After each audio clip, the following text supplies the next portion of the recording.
ya. Gitu ya. Made in China pasti dibuat di Tiongkok gitu. Betul. Nah, inilah yang dimaksud dengan kekuatan manufaktur yang besar. Betul. Lalu kemudian kedua, di sektor teknologi dan inovasi juga merupakan potensi besar bagi ekonomi Tiongkok, di mana Tiongkok mengalokasikan sumber daya yang signifikan untuk penelitian dan pengembangan teknologi, termasuk dalam bidang kecerdasan buatan, teknologi informasi, bioteknologi, dan energi terbarukan. Potensi inilah yang membantu Tiongkok menjadi pemain utama dalam revolusi industri 4.0 dan mendukung pertumbuhan ekonomi berbasis pengetahuan. Oke, dan selanjutnya ya, sektor konsumen domestik Tiongkok juga menjadi potensi besar yang terus berkembang pendengar ya. Dengan populasi yang besar dan meningkatnya tingkat konsumsi per kapita, pasar konsumen domestik Tiongkok menjadi salah satu yang terbesar di dunia. Hal ini tentu memberikan peluang besar bagi perusahaan lokal maupun internasional untuk mengembangkan bisnis mereka di Tiongkok. Dan Tiongkok pendengar juga memiliki potensi besar dalam hal investasi infrastruktur. Melalui proyek-proyek seperti Belt and Road Initiative, Tiongkok berinvestasi dalam pembangunan infrastruktur di berbagai negara, membuka peluang kerjasama ekonomi dan perdagangan yang luas, serta mendukung konektivitas regional dan global. Dengan memanfaatkan potensi-potensi ini ya secara optimal, tentu Tiongkok dapat terus mendorong pertumbuhan ekonomi yang kuat, memperluas peran dan pengaruhnya lah ya dalam perekonomian global, serta memainkan peran penting dalam membentuk arah dan dinamika ekonomi dunia.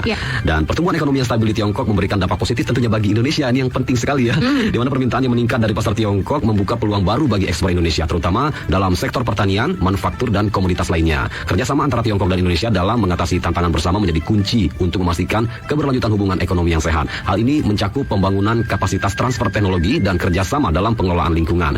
Kemitraan ekonomi yang kuat antara Tiongkok dan Indonesia juga memiliki dampak pada pembangunan berkelanjutan di kedua negara ini ya, dengan memperkuat kerjasama dalam bidang lingkungan, pembangunan infrastruktur yang berkelanjutan ya, dan pertumbuhan ekonomi yang inklusif. Kedua negara dapat mencapai tujuan pembangunan berkelanjutan secara bersama-sama. Dengan demikian kita bisa simpulkan penekanan pada kemitraan ekonomi antara Tiongkok dan Indonesia tidak hanya menguntungkan kedua negara secara individu ya, atau masing-masing negara, tapi juga berpotensi memberikan kontribusi yang signifikan terhadap stabilitas ekonomi dan pembangunan berkelanjutan baik di tingkat regional maupun di tingkat global. Oke.